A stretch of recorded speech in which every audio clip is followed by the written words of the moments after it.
It's wedding season. We've got Larry Williams, president of the Northern Nevada Bridal Association and owner of the Reno Tahoe DJ company. Thanks for coming in, Larry. Thanks for having me back, Denise. A lot of people are into writing their own wedding vows. Do you have any tips for people? I do, and it's very common these days for people to do so. My tip is, of course, when you're writing these vows out in the days and weeks leading up to the wedding ceremony, you're not going to share what you're writing with your significant other.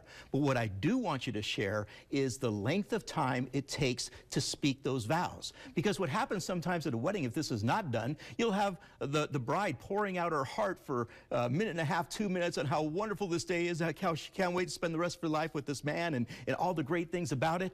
And then he might get up there and say, you know, this is a really great day. I can't wait to spend the rest of my life with you. And that's it. It's very lopsided that way, right?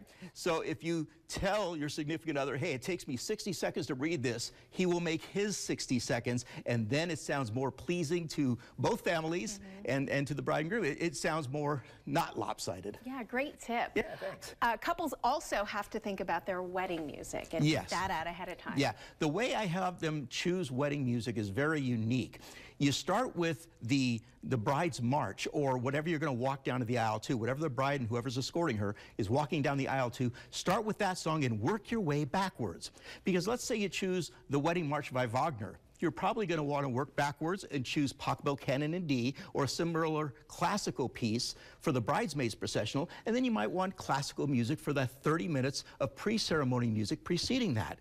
But let's say you're going to walk down to a contemporary song or a country song or something like that. It would sound really odd to be playing classical music and then going to the bridesmaids and bride's processional, you're using contemporary music. So start with what the bride wants to walk down the aisle with and work your way backwards.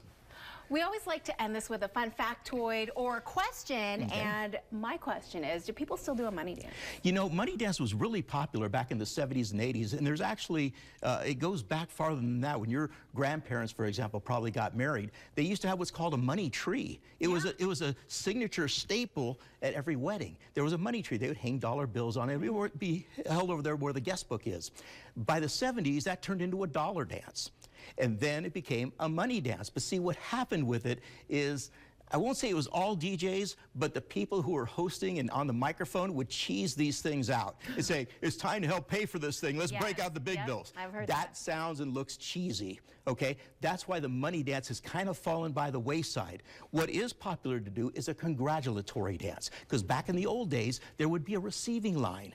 This would be right after the ceremony where you would thank and you know, give well wishes to the bride and groom. They would stand in a big line and do that. They don't have receiving lines no more, so do a congratulatory dance, and that way guests can cut in every 20 or 30 seconds and share well wishes with the bride and groom without having to deal with any money. Some great things to think about when you're planning your wedding. Yeah, thank you. Thanks, Larry. You're Thanks welcome. for coming in. Thank you. We'll be right back.